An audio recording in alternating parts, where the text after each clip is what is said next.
current events in Zimbabwe show that while a week may be a long time in politics, it is really a very short blink of an eye in economics. Zimbabweans on the streets of Harare and Bulawayo may be hopeful for political change, but they are much more sanguine and realistic when it comes to improving the country's economy. Presidents can be impeached in days or weeks. It takes years to wreck economies and usually even longer to repair them. So, will Emmerson Mnangagwa be able to take Zimbabwe's economy off life support and at least start to put it on the road to recovery? Analysts are very skeptical that a quick solution is even feasible. The euphoria that has gripped the nation has certainly raised hopes that the future will be brighter, but if that improved sentiment is to deliver economic dividends, the government needs to make some drastic reforms. The first tool President Mnangagwa would need to even get a recovery kick-started is hard currency. Zimbabwe hasn't had a currency of its own since 2009, after hyperinflation killed off the old Zimbabwean dollar. Since then, the US dollar has been the main currency for transactions, as well as the South African rand. And in recent years a cash shortage has been slowly strangling the economy, which is half the size it was at the turn of the millennium. 10 numbers that will help you understand what's actually going on, but who would stump up the cash? Western donors will remain wary of a ZANU-PF government which simply sees Robert Mugabe replaced by Mr. Mnangagwa. The International Monetary Fund, which describes Zimbabwe's economy as one of the most fragile in the world, may be more willing, but only with many strings attached to any deal. China is possibly the most likely cash benefactor in the initial stages of a Mnangagwa administration.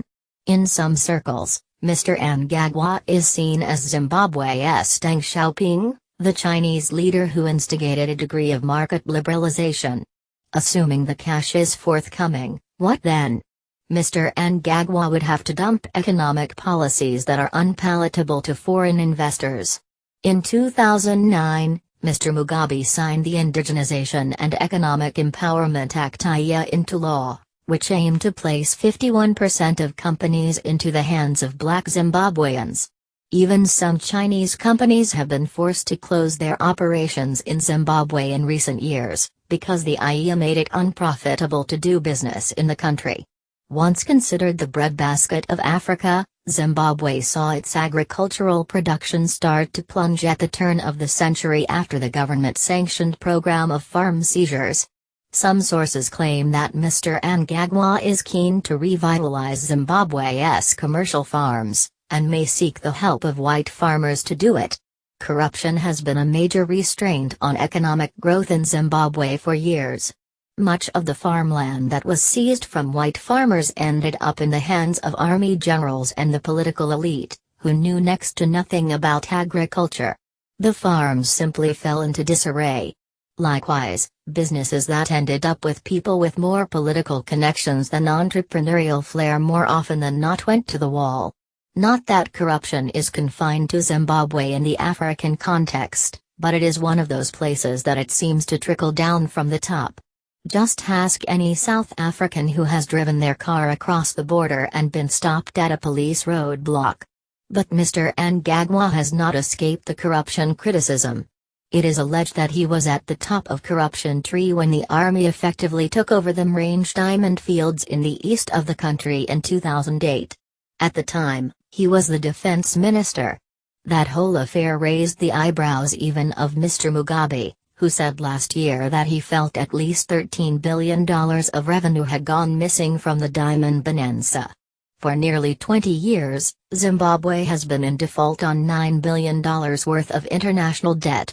That debt needs restructuring, probably with the assistance of the IMF and the World Bank. Perhaps a government that did not only include ZANU-PF could even get the debt or some of it wiped out.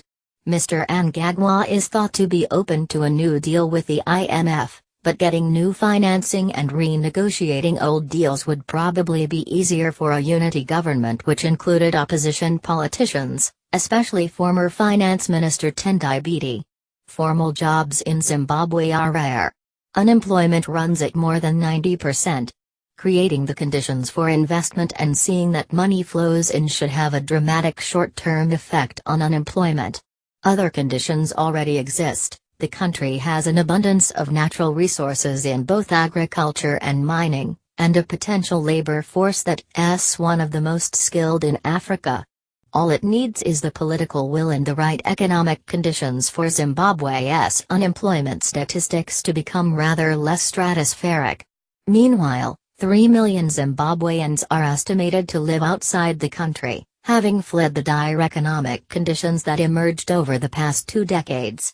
They too have skills which would be useful in the rebuilding of the economy. But they will have to feel they would be landing on solid unstable ground, both financially and politically. Otherwise, why go back? In addition, it could be argued that a ZANU-PF-dominated government would not want them back this side of an election. The vast majority of the returning diaspora would be unlikely to vote for Mr. Mnangagwa and his party. In the longer term, Zimbabwe needs to have its own currency. Using the US dollar was necessary after the old Zim dollar became worth less than the paper it was printed on and met its demise. But there is so much more to creating a viable currency than switching on a printing press. Confidence is key. Last year, the Reserve Bank introduced bond notes which were meant to alleviate the chronic shortage of US dollars in the system. However, many thought this was an attempt to reintroduce the Zim dollar via the back door. In fact, the notes have done nothing to address the cash shortage, and some analysts say they might have actually made the situation worse, by pushing up the demand for US dollars even further. Few people like using the bond notes, even though the amount in circulation is relatively low and the denominations are small. Putting money into a bank was no longer considered the soundest of options, because the cash could only be withdrawn in small amounts and there was always the fear that the Reserve Bank would come for your hard-earned dollars. So, the stock market soared, ironically becoming one of the best-performing bourses in the world. Indeed, the rise in the stock market has only been curtailed by the army intervention and the resignation of Mr. Mugabe.